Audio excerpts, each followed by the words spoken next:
بسم اللہ الرحمن الرحیم۔ کشمیر کراؤن دیکھنے والے سبھی ناظرین کو طاہر محی الدین کا پیار بھرا سلام۔ ناظرین کرام، آج پھر سے ایک بار آپ کے ساتھ ہم جڑ رہے ہیں ایک خاص پروگرام کے دوران جس کا نام ملاقات ہے، اور اس ملاقات پروگرام کے اندر ہم وادی کشمیر کے مختلف علماء دین سے ملاقات کر کے اور ان کی آراء لے کر آپ کے سامنے کھڑے ہوتے ہیں۔ اور آج ہم موجود ہیں اس وقت شمالی کشمیر کے ضلع کوپواڑہ کے علاقے کے اندر، اور یہاں پر آج ہمارے شمالی کشمیر کے ایک معروف اور مشہور عالم دین ہمارے ساتھ جڑے ہیں بات کرنے کے لیے۔ یہ کسی تعارف کے محتاج تو نہیں ہے، لیکن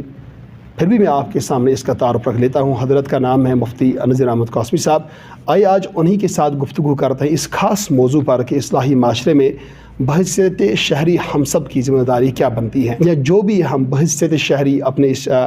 سماج کے اندر رہتے ہیں، اصلاحی معاشرے کے لیے ہمارے اصلاحی معاشرے کے حوالے سے ہماری کیا رسپانسبلٹی بنتی ہے۔ مفتی صاحب، سب سے پہلے آپ کا شکریہ ادا کرتے ہیں۔ تو جس طرح آپ نے آج وقت دیا، تو جاننا چاہیں گے جو اصلاحی معاشرے کے حوالے سے ہم ہر کوئی جو ہے احساس تو کرتے ہیں کہ معاشرہ خراب ہوتا ہے، لیکن احساس سے کم نہ ہوں گے۔ یہ انجمن کے بیان کے اندھیرے روشنی کے لیے ہم سے پھر اپنے دل کو جلانا پڑے گا۔ تو کیا ذمہ داری بنتی ہے؟ اگر ہم باپ سے شروع کریں گے، باپ کی کیا ذمہ داری بنتی ہے، اس کے ساتھ ساتھ آپ بتائیے کہ ماں کی بھی کیا ذمہ داری رہتی ہے، بحیثیت باپ کی کیا ذمہ داری رہتی ہے ایک جوان کو صحیح اور اچھا مسلمان بنانے کے حوالے سے؟ الحمدللہ رب العالمین، والصلاة والسلام علی سید الانبیاء والمرسلین وعلی آلہ واصحابہ اجمعین۔ قال اللہ تعالی یا ایھا الذین آمنوا قوا انفسکم واہلیکم نارا، وقال النبی صلی اللہ علیہ وسلم کلکم راع وکلکم مسئول عن رعیتہ۔ سب سے پہلے میں آپ کا شکریہ ادا کرتا ہوں کہ آپ نے یہ موقع عنایت فرمایا جس کے ذریعے سے ہم اس وقت پوری امت مسلمہ سے کچھ کہنے کا ہمیں موقع ملا۔ اللہ تعالیٰ اس وقت کو اپنی بارگاہ میں قبول فرمائے، اور جو کچھ اللہ تعالیٰ ذہن میں ڈالیں اس سے ہم سب کو مستفید ہونے کی توفیق عطا فرمائے۔ آمین۔ آپ نے جو بات پوچھی کہ اصلاح معاشرہ کا جہاں تک تعلق ہے، ہم میں سے ہر آدمی اور ہر فرد کی یہ خواہش ہے کہ معاشرہ اچھا بننا چاہیے۔ اور کبھی جب ہم آپس میں گفتگو بھی کرتے ہیں، کہیں ہم مذاکرہ کرتے ہیں، تو وہاں یہی بات آتی ہے کہ معاشرہ خراب ہو گیا، معاشرے میں یہ خرابیاں ہیں، معاشرے میں یہ تباہیاں ہیں، یہ بربادیاں ہیں۔ لیکن اس وقت ہم بھول جاتے ہیں کہ معاشرے کے ہم بھی تو فرد ہیں، ہم سب جو آپس میں مل جل کے یہی معاشرہ بنتا ہے۔ تو اس میں جو سب سے پہلی بات ہے کہ ہر ایک فرد اپنی اصلاح کی فکر کرے۔ صحیح۔ قرآن پاک میں ہے کہ یا ایھا الذین آمنوا علیکم انفسکم لا یضرکم من ضل اذا اہتدیتم۔ اس آیت میں اللہ تعالیٰ فرما رہے ہیں کہ تم جو ہے اپنے اوپر اپنی فکر کرو، اپنے آپ کو صحیح بنانے کی کوشش کرو۔ ہر انسان کی سب سے پہلی ذمہ داری یہ ہے کہ وہ اپنے آپ کو صحیح بنانے کی کوشش کرے۔ صحیح۔ اس کے لیے اگر ہم بات کریں گے اپنے آپ کو صحیح، آج کے اس دور کے اندر کیا اقدام ایک انسان کو اٹھانے چاہیے اس حوالے سے؟ دیکھیے، سب سے پہلا اقدام تو یہ ہے کہ ہمیں اس بات کو سمجھ لینا چاہیے کہ ہم سب کچھ ہونے کے باوجود سب سے پہلے اللہ کے بندے ہیں۔ بے شک۔ تو اللہ کے بندہ ہونے کا مطلب یہ ہے کہ ہمیں اللہ تبارک و تعالیٰ نے جو قرآن پاک عطا فرمایا ہے، اور قرآن پاک کی جو عملی تشریح ہے، تفسیر ہے جناب محمد رسول اللہ صلی اللہ علیہ وسلم، جو ہمارے لیے کامل اور مکمل اسوہ ہے، اور انہوں نے ہر زندگی کے شعبے میں ہماری مکمل رہبری اور رہنمائی کی ہے۔ تو سب سے پہلے ہمیں قرآن اور سنت رسول صلی اللہ علیہ وسلم سے اپنا تعلق مضبوط کرنا چاہیے۔ تعلق مضبوط اس طرح سے ہوگا کہ ہم دیکھیں کہ اللہ تعالیٰ نے جو قرآن ہمیں عطا فرمایا، اس میں کیا پیغامات ہمارے پاس ہیں۔ اس کے لیے ضروری بات ہے کہ ہم دینی مجالس میں یا دینی مکاتب ہے یا جہاں کہیں بھی علمی مذاکرہ ہو، ان میں شامل ہو جائے، اور اپنے قرب و جوار میں جو علماء ہے ان کے ساتھ اپنا رابطہ مضبوط رکھیں، اور ان سے جو ہے معلومات کر لیں، ان سے سیکھنے کی کوشش کریں۔ تو جب ہمیں علم آئے گا قرآن کا اور حدیث کا کہ اللہ ہم سے کیا کہہ رہا ہے، اور محمد رسول اللہ صلی اللہ علیہ وسلم جنہوں نے اس وقت جب آپ دنیا میں تشریف لائے تھے اس وقت معاشرے کا کیا حال تھا؟ اس وقت تو معاشرے میں چار طرف اندھیرا ہی اندھیرا تھا، ظلمت ہی ظلمت تھی، کسی کا کوئی حق نہیں ملتا تھا، بچے بھی پریشان، بزرگ بھی پریشان، نوجوان پریشان، ہماری خواتین بھی پریشان، چاروں طرف ظلمت ہی ظلمت تھی۔ لیکن محمد رسول اللہ صلی اللہ علیہ وسلم نے جب اللہ کا کلام سنایا، اللہ کی بات امت کے سامنے رکھی، اور قرآن پاک پھر نازل ہوتا رہا، اور پھر عملاً اس کو لوگوں کے سامنے رکھا اور لوگوں نے اس کو قبول کیا اور اس پہ عمل کیا، تو وہی لوگ تھے جو کل ایک ایک دانے پر، ایک ایک چیز پر نہ جانے کتنے لڑائیاں، کتنے جھگڑے ہوتے تھے۔ پھر بعد میں تاریخ کی کتابوں میں، سیرت کی کتابوں میں آپ دیکھتے ہیں کہ کس طرح سے انہوں نے ایثار سے کام لیا، اور پھر ہمارے سامنے وہ مہاجرین اور انصار کا بھی واقعہ موجود ہے کہ کس طرح سے انہوں نے اپنے مال کو ان کے سامنے پیش کیا، حتیٰ کہ اپنی بیویوں تک، کسی کے پاس 2 بیویاں ہیں تو اس نے اس کو بھی کیا ہے پیش کر لیا۔ تو یہ دراصل یہی ہے کہ جب انسان جو ہمارے اللہ ہے، ہمارے خالق ہے، ہمارے مالک ہے، ان کی تعلیمات، دیکھو اللہ نے ہمیں بنایا ہے،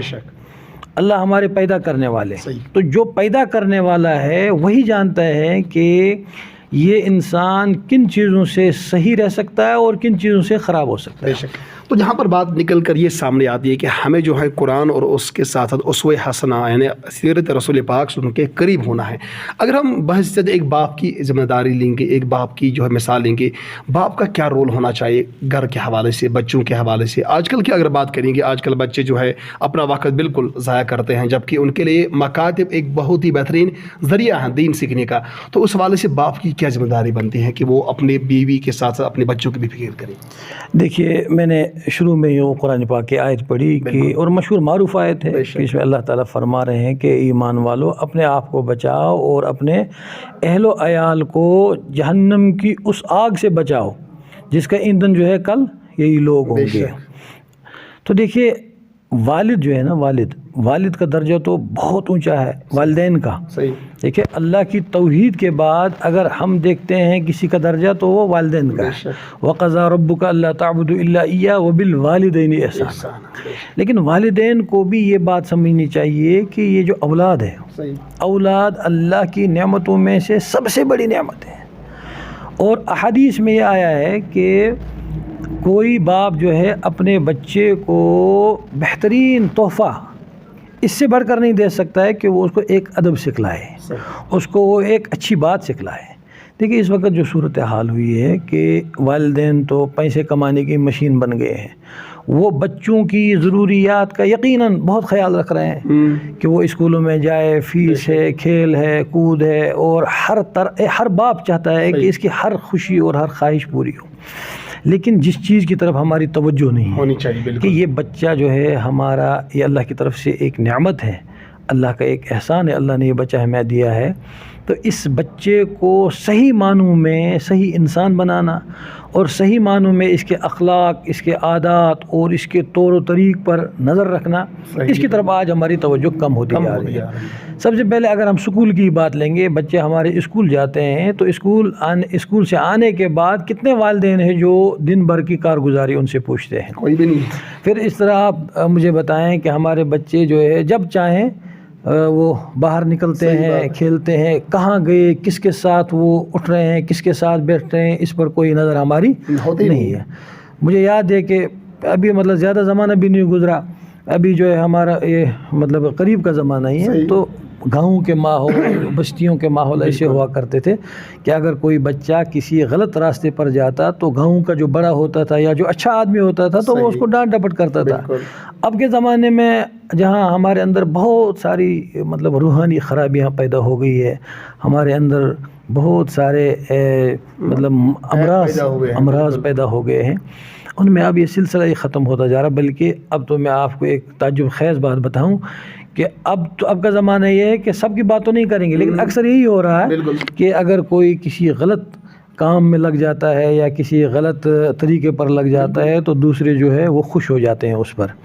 تو اس میں تو اور زیادہ ذمہ داری والدین کی بڑھ گئی ہے کہ ہمارا بچہ کب سکول گیا اور وہاں سے واپسی کب ہوگی اس کی، وہ کب واپس آئے گا، پھر دن بھر کی کارگزاری، اور پھر اس پر بھی نظر گزر رکھے کہ وہاں اٹھنا بیٹھنا کن کے ساتھ ہے، اور اسی طریقے سے محلے میں کھیلنا ہے، اٹھنا بیٹھنا ہے ایک دوسرے کے ساتھ،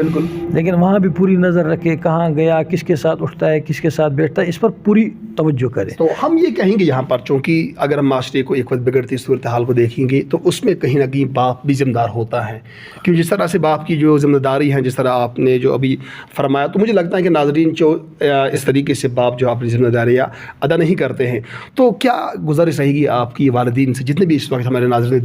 دیکھتے ہیں، آج والدین جتنے بھی ہمیں دیکھتے ہیں، تو ان سے آپ کی کیا گزارش رہے گی؟ جس طرح وہ اپنے بچوں کو اس دنیاوی تعلیم کے اعتبار سے بڑی بڑی ڈگریاں کرتے ہیں، باہر کے دیشوں میں بھیجتے ہیں، تو دین کے حوالے سے، اخلاقی تعلیم کے حوالے سے کیا ذمہ داری رہے گی ان کے لیے؟ آخری گزارش کیا رہے گی؟ جی بالکل، دیکھیے جہاں تک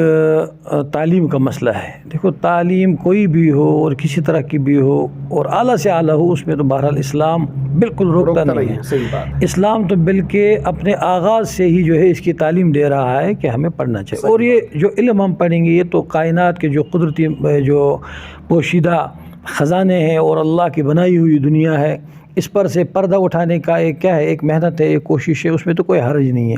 لیکن جو ہم ایک ہی سائیڈ میں چلے جاتے ہیں کہ ہم جو ہے فنون کی تعلیم تو بچوں کو خوب دیتے ہیں اور اس پر جو ہے ہم خوب اپنا وقت بھی صرف کرتے ہیں، صبح جب اسکول بچے جاتے ہیں اس وقت ماحول دیکھنا چاہیے کہ کیسی توجہ اور کس طریقے سے ہم ان کے ساتھ جاتے ہیں،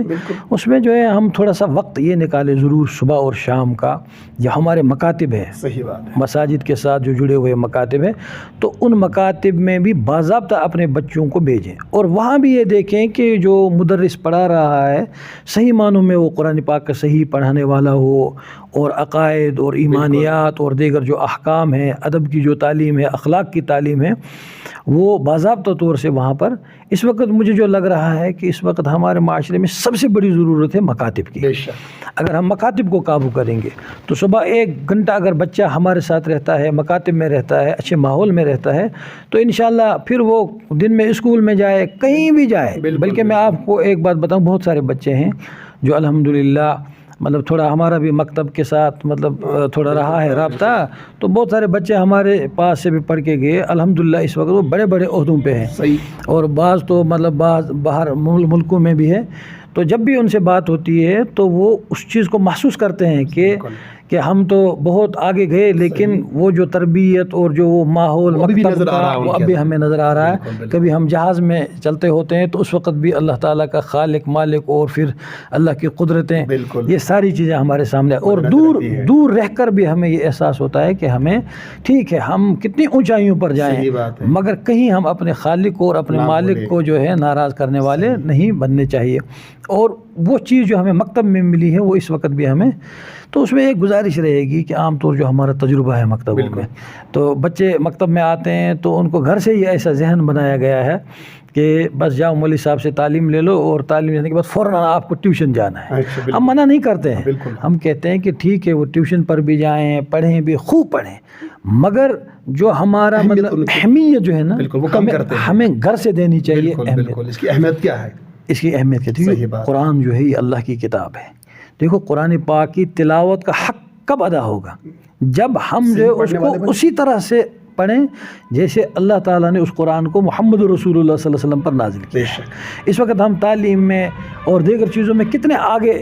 گئے ہیں، لیکن اخلاق کے اعتبار سے اور جو خرابیاں جو ہے بہت ہی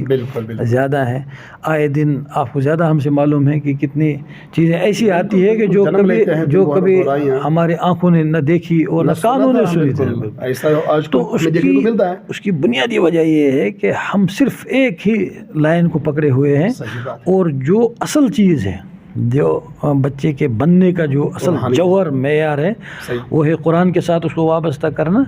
اور مکاتب کے ساتھ اس کو جوڑ کے رکھنا۔ اور بلکہ محلوں میں ہر چیز کی کوشش ہوتی ہے، لیکن اس بارے میں بہرحال کیا ہے، کوشش نہیں ہوتی۔ اس میں ہم یہ بھی کہیں کہ ہماری بھی کچھ کوتاہیاں خامیاں ہیں، لیکن جو تجربہ ہے تو اس تجربے میں یہ ہے کہ زیادہ تر جو ہے والدین جو ہے ہمارا ساتھ اس میں نہیں دے۔ اگر والدین اسی طرح ساتھ دیں گے جس طرح وہ بچوں کو اسکولوں میں صبح روانہ کرتے ہیں، اسی طرح جو ہے مکتب میں 1 گھنٹے کے لیے باضابطہ ان کو بھیجیں اور اہمیت کے ساتھ، تو بہت فائدہ ہوگا اس سے انشاءاللہ۔ تو اسی سے جو اس وقت جو ہے بہت ساری برائیاں، بہت ساری تباہیاں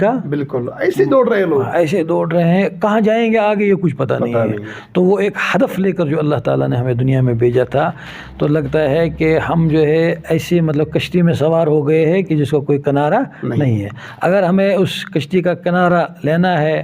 اور کسی جگہ جو ہے کوئی منزل حاصل کرنی ہے، مقصد حاصل کرنی ہے، تو ضرور بالضرور جو ہے پہلی فرصت میں ہمیں قرآن اور جناب محمد الرسول اللہ صلی اللہ علیہ وسلم سے وابستہ ہونا ہوگا۔ تو انشاءاللہ پھر جو قسمت ہماری آج جو ہے کچھ خراب سی چل رہی ہے، تو انشاءاللہ یہ پھر جو ہے صحیح ہو جائے گی اور خود بخود جو ہے انقلاب شروع ہو جائے گا۔ چلیے شکریہ مفتی صاحب۔ تو ناظرین کرام، یہ تھے ہمارے ساتھ بم حمامہ کپوارہ کے مفتی نذیر احمد قاسمی صاحب، جنہوں نے بہت ہی آسان انداز آپ کے سامنے معاشرے کی صورت بھی رکھی اور اس کے ساتھ ساتھ اس کا جو ہے علاج بھی بتلا دیا۔ جہاں ہم سدباب کی بات کرتے ہیں تو اس میں سے ایک نقطہ یہ خاص نظر آیا کہ اس وقت جو ہمارے بچے، جن کی وجہ سے ہم دیکھتے ہیں کہ آج کل چاہے پڑھے لکھے ہوں گے یا جو بھی ہے، جو جن کے کندھوں پر ہم فیوچر کی بات رکھتے ہیں، تو ان سب کا جو ہمیں وابستہ اپنے مکاتب کے ساتھ کرنا ہوگا، تاکہ وہاں پر جو ان کو صحیح اخلاقی تعلیم ملے گی، جس سے وہ اس دنیا کے اندر صحیح اپنا مقصد اور صحیح سے جو ہے چن پائیں گے۔ ان کو لگے گا کہ ان کو سمجھ میں آئے گا کہ ہمارا اس دنیا میں جینا کس لیے ہے اور ہمیں کرنا کیا ہے، اور آخر ہمیں مرنا ہے تو مرنا کیوں ہے اور آگے کیا کرنا ہے۔ تو بہرحال آگے بھی آپ کے ساتھ ملاقات ہوتے رہے گی۔ آج کے شمارے میں اتنا ہی، دیجیے اپنی میزبان طاہر مدین کو اجازت۔ اللہ نگہبان۔